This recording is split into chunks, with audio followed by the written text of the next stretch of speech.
very good. Too bad. He wasn't singing when I turned on my camera here. Sadly.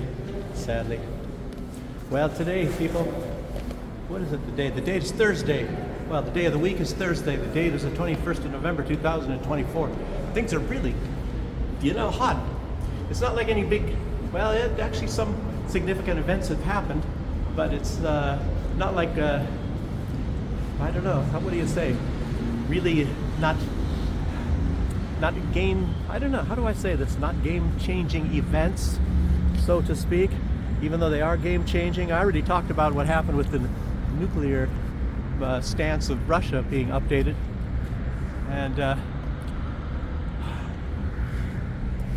it looks like the West does not take that seriously. It was Lloyd Austin, the Secretary of Defense for the United States. Oh, there's not any big thing. No, that's nothing to worry about. No big deal.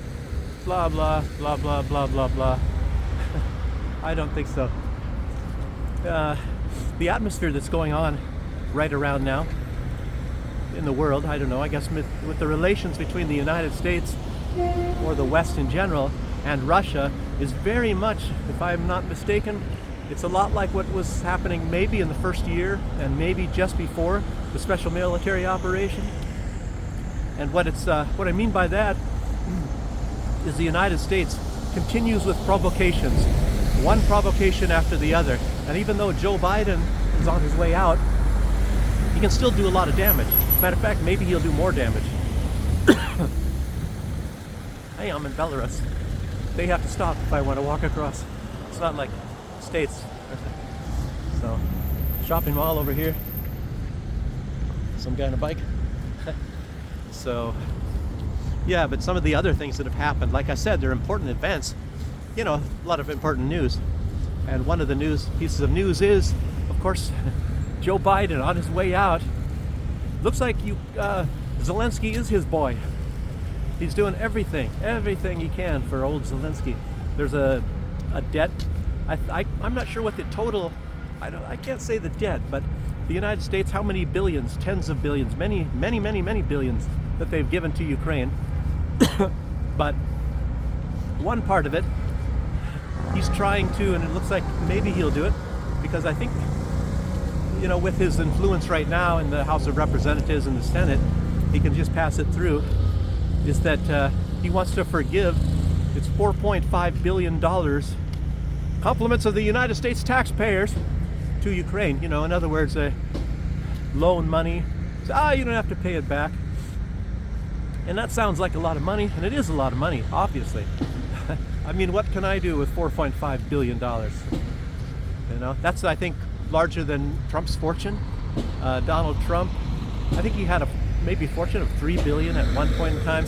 Then after his presidency, he went down to 1 point something billion. He's probably the only president that actually had less money when he left the White House than when he came in. And of course, as you all probably know, the Clintons saying, "Oh, we were broke." They weren't broke. Clintons had a lot of money. The Clintons saying broke for them. Of course they're not billionaires, but being broke for the Clintons is maybe being able to only afford one chauffeur instead of 2 or 3 or something, or maybe 2 chauffeurs. Well, one for each, one for Bill and one for Hillary. We're broke.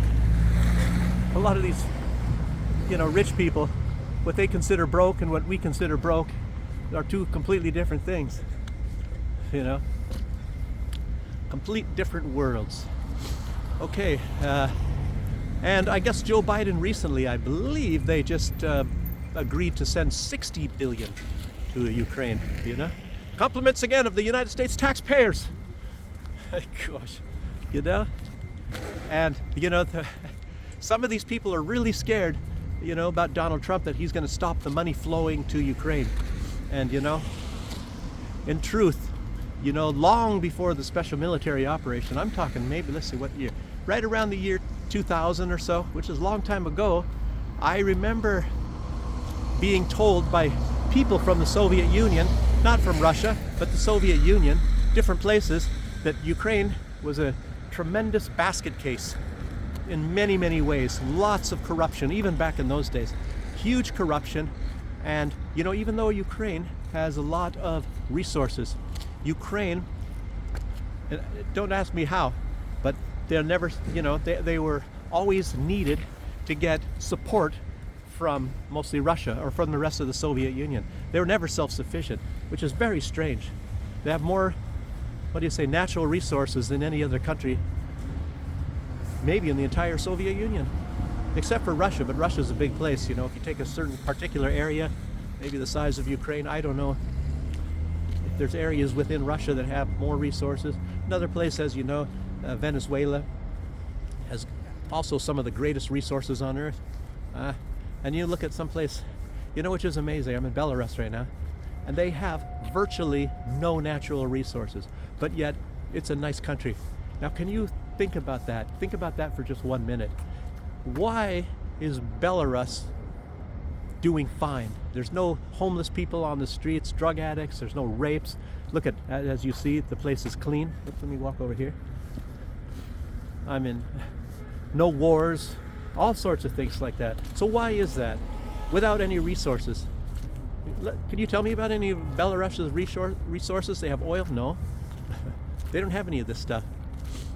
It's a little bit similar to Singapore, but Singapore is a little different. They always had tourism, and they're an island. They always had fishing, so they've had a lot more resources than Belarus, for example. Belarus had suffered, as I said in other videos, they lost at least 30% of their population, and you talk any Belarusian family, and everybody knows of at least one relative that they were lost in World War II, if not many.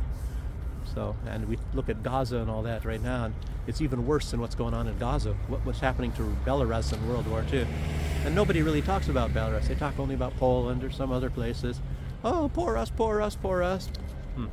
I don't know why that is. I don't know. Belarus does not have the massive population. I don't know if that has anything to do with it. And while we're talking about Belarus, what has been put out is plans have been discovered, and I'm not saying that this is not true, because it is definitely true that the plans were found, but whether the operation is going to take place, who knows. But there is a joint operation between Poland, Lithuania, and Ukraine to attack Belarus from the southern border, and they're supposed to be, and they said 4 regions, and I'm guessing the 4 regions, maybe it means, the oblasts, which would be, I'm forgetting what they were. Of course, one is Brest, and then one would be the Grodno region, and then there's Gomel region, and what other one? I'm not even sure.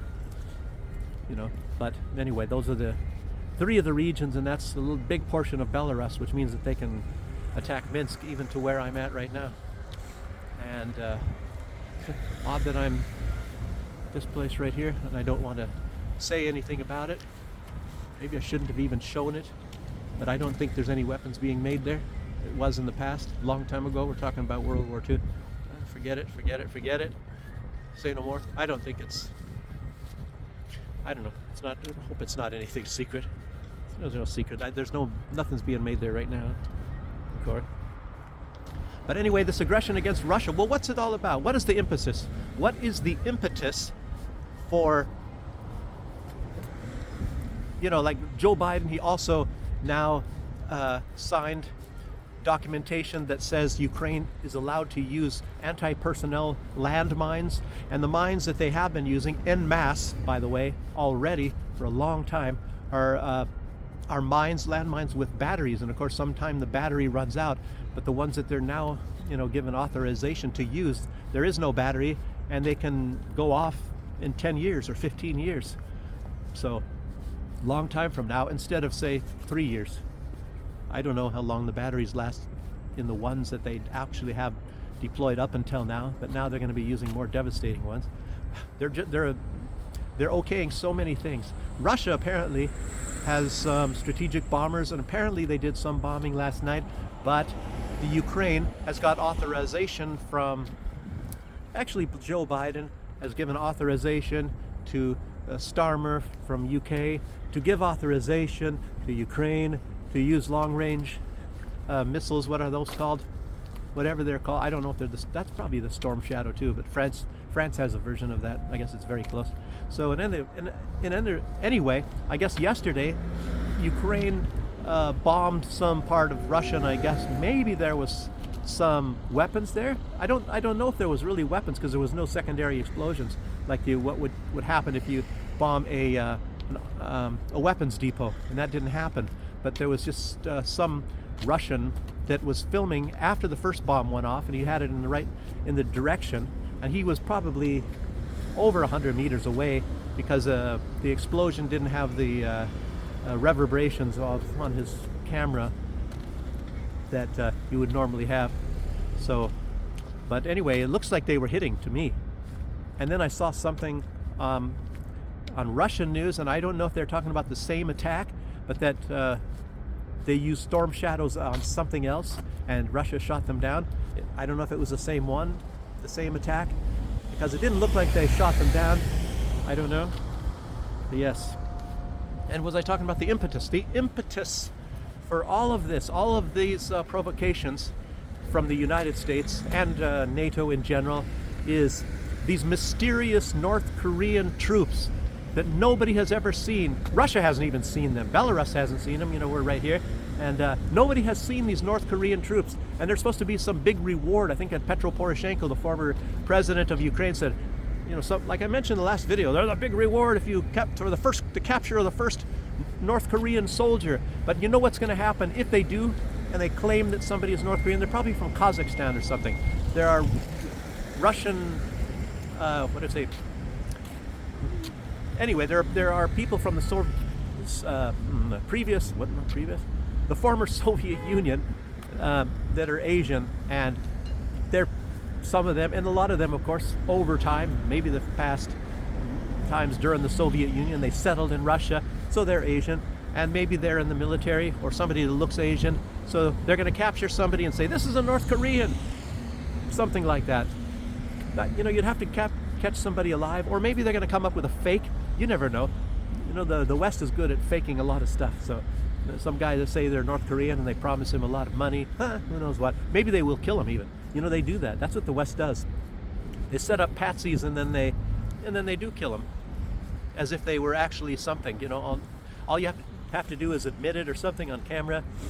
You know, and then they say they're going to do this and that, the other thing, and then they just kill you. Because, we don't want to waste that money. Just get rid of the people. That's what the West is all about. So, and anyway, about this incursion into Belarus, I don't know anything more about it. Just that it's going to be Lithuania, Poland, and Ukraine joining together. But well, actually, I do know a little bit more. They're supposed to be starting off with Belarusian dissidents that they've been training, and I put out in videos, other people have probably mentioned it at some point in time or the other, that most of these people are getting trained in Poland, and for some odd reason the government of Poland really, really, really hates Lukashenko.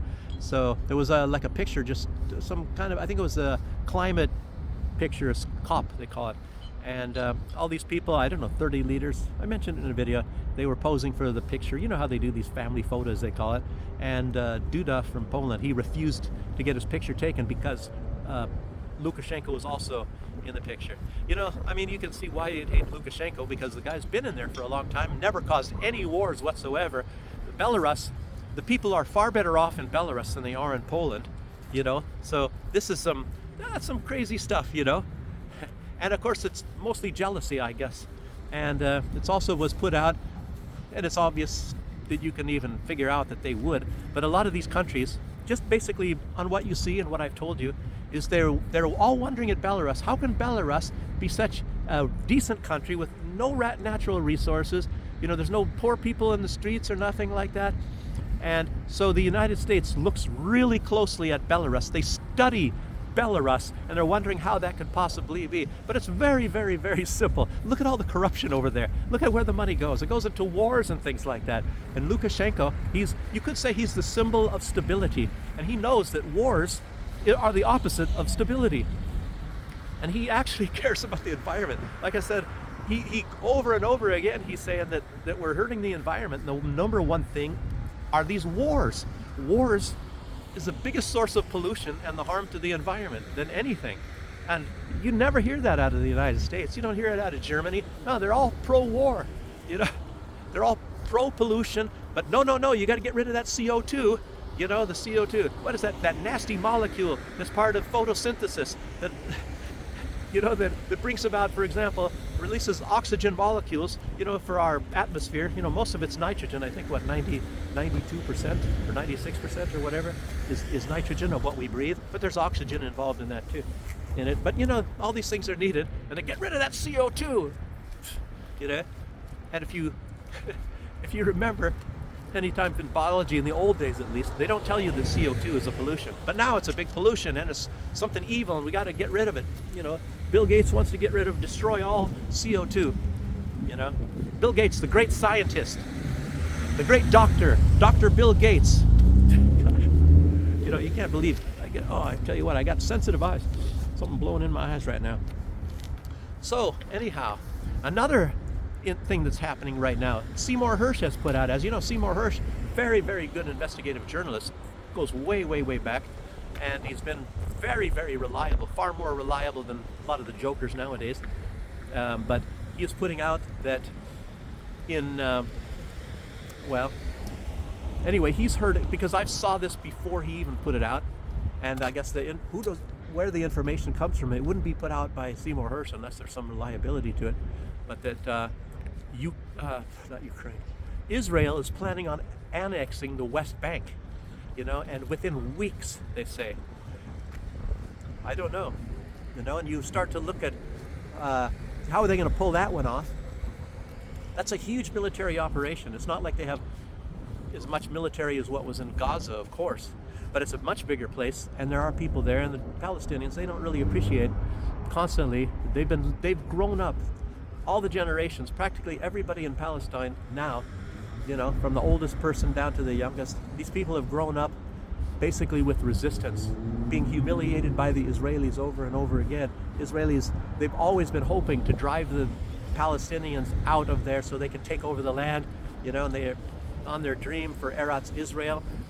And I was thinking they're, patient. They can wait 100 years and just try to make life as miserable as possible for all Palestinians until they can get in there. Obviously, a lot of them want Gaza because it's closer to the sea, and not to mention the fact that they found, big oil deposits off the coast of that, up by Lebanon. Matter of fact, I just heard from somebody today who was in the United Nations, and I was talking to him personally, by the way, believe it or not, and he was telling me about this big discovery while he was there. He was in Lebanon at that time, and they had this big discovery, and he was hearing from other people from the United Nations. And of course, Israel, anybody that's fishing out there, you can't fish there anymore, and I don't know if Israel's already pumping the oil out. There's so much of this stuff going on about oil and gas, and a lot of that is the reason for the war against Syria. As you know, Genie Petroleum, they wanted to take the oil and gas deposits and pipe it through Syria, and Assad said no, and that's one reason why the war started there, the United States. Never for the reasons that they tell you it is. But who's behind all this stuff? A lot of that. One kind of a strange factor that I think about all the time is now you have Alexander Soros. George Soros is gone, and during George Soros' time, he was saying that he's going to make sure, my memory might be a little bit cloudy on this, that Trump will not be the president. I think he was talking about the second term. So that's one reason why Joe Biden came in. And I believe it was Alexander Soros, somebody was talking, that he said that Trump's not going to be taking office. I don't know. It seems like they're going to have to really move heaven and earth to do that. And it's very possible that all these provocations against Russia right now is there some sort of a clause in the Constitution that if there's a state of war that Biden gets to stay there? And in the meantime, there's also, I don't know if it's Thomas Massey, people are trying to move to impeach Joe Biden. That process takes a while. Probably nothing's going to happen. Just like Bernie Sanders was trying to pass something in the Senate to stop aid for Israel, or maybe at least stop the certain weapons going there. And of course, that didn't go anywhere. That's already defeated, and it wasn't even worth reporting back when they were announcing that. But you don't really know what's going on in the world. What the real truth is, things that are done. I was going to call this video Truth is Treason, but maybe I'll make that for the next one because there's so many lies. You don't really know what's going on, as I say. And I sort of suspect that there's some sort of a master plan going on because these provocations that's going on against Russia right now.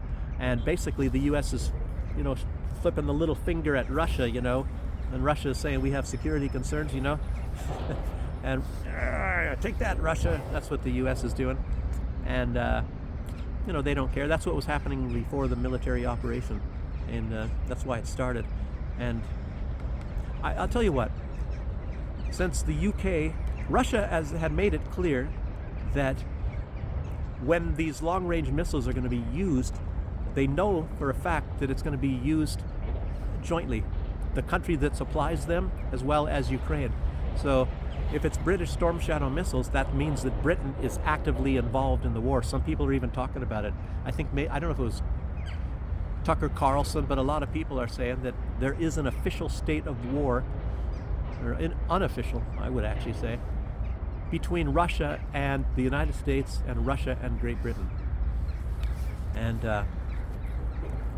I guess it's international law, at least it's written in international law, that Russia can respond to what is going on now. And of course Russia was warning them, and like I said, the US, now Great Britain, and all these people there, they got the little finger pointed at Russia.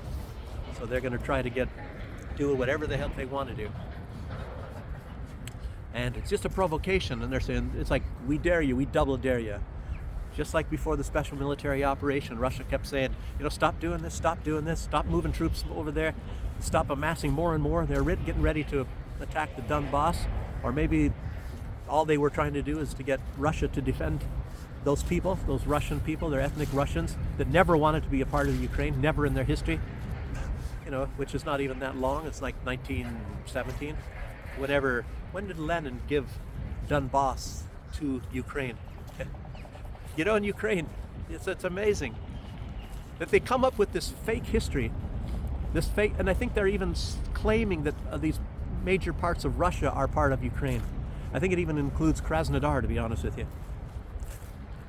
And as I mentioned before, and Mike Jones, remember, Mike Jones, I haven't heard much about him lately, but his site was like Foreign Agent, and he was talking about when they went into Donbass, and then they went to schools, the military, and he was kind of right there. And they were showing textbooks, Ukrainian textbooks, that that say these things like the pyramids of Egypt were built by Ukrainians, and Jesus was a Ukrainian, all that sort of thing. And there's people, believe it or not, I don't know if they believe that, but they believe a distorted view of history, and I've talked to them myself here in Belarus. So terrible, terrible, terrible brainwashing, They have fake history, fake news, and a lot of this stuff, and it makes these people become radicals, as if, Russia is causing all of this stuff, and they're all lies. And I'm not going to say that all the history that Russia puts out is necessarily true either. I don't really know. I haven't really, unfortunately, in the United States, you don't learn Russian history, so I don't know. Does Russia claim that they were the good guys throughout history, like the U.S. always does? We're the good guys. We are there to save everybody and to be the saviors of all humanity on planet Earth ever. And the other guys are always the bad guys. So I don't know. But in any case, I don't think I have any more news. So let's see, the billions. You talked about Belarus. I think I went through everything. It's luckily going to be a little bit shorter video than normal, and I didn't even really want to do one until tomorrow, but there's just so much going on. It's some provocations. Hopefully we're all going to be safe, everybody, and whatever happens, if Russia uses some sort of a conventional bomb, which I maybe predict could possibly happen, because all of the Storm Shadow missiles that were launched against Russia,